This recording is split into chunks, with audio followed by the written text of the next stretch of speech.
So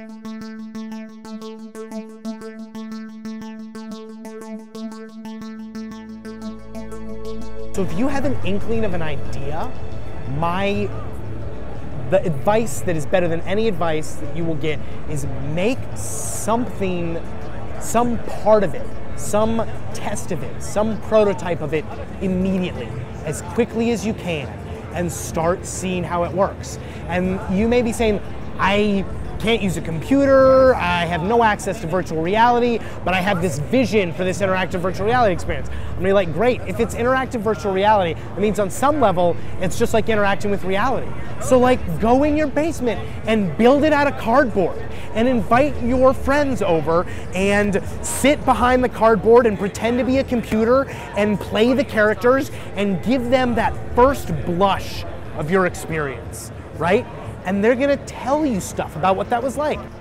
If you're getting into the VR business, and your business model relies on sudden explosive growth, find a different business model for what you're doing or find a different thing. I think the people who are doing well now in the medium are the ones that had a long game planned and they're willing to put in the slow, grindy work towards achieving that. Yeah, I think actually what we're seeing in VR is that people will buy more content and they actually will play less because it actually is something that people don't naturally get into for as much time, for as many hours. So it's an interesting phenomenon. That's why we're focusing on more, a little bit more, I won't say short form content because it's not. Sometimes you have games that have 100 artists working on levels because they have to generate so much content. VR is not like that. It's not about burning through content. It's a little bit more about the fundamental experience and replayability. I mean, horror experiences are, you know, it's fine, it's a thing, but like, there's just so much of it right now, and I feel like it's very easy to kind of go down that path, but we could still use some of the like language or like the mechanisms of horror, but we can use those for good things, right? It's like, you could put something really freaky, you know, just behind you, or like have a jump scare, or have, you know, that surprise be a terrible thing, right? But you can use that same kind of idea to be like, oh, there's something like magical, and there's something lovely behind me. And I think you really need to be thinking on terms of development and building partnerships.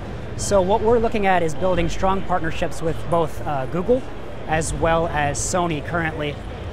We also have the partnerships with Oculus that we built early on the development of Wayward. So we hear from indie developers occasionally, and we hear from them in a strange way. And there are people who kind of are trying to build games off on the side by themselves. And we'll hear stuff like, I've been working for 6 to 10 years on my game. I say, okay, number one, that's way too long. And two, you should be able to push that game out in 18 months or 24 months and then put out new content packs later. And that's what you should be shooting for. So the biggest lesson we teach our students here is how do you build things on time and quickly.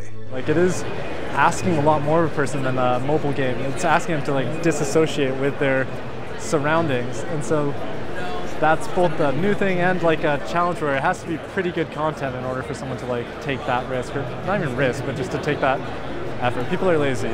That emotional connection can be laughter, it can be sadness, it can be joy, it can be action, but you want to feel something. You want to have that character feel alive in some way. And this is where we think VR has the most potential of any medium.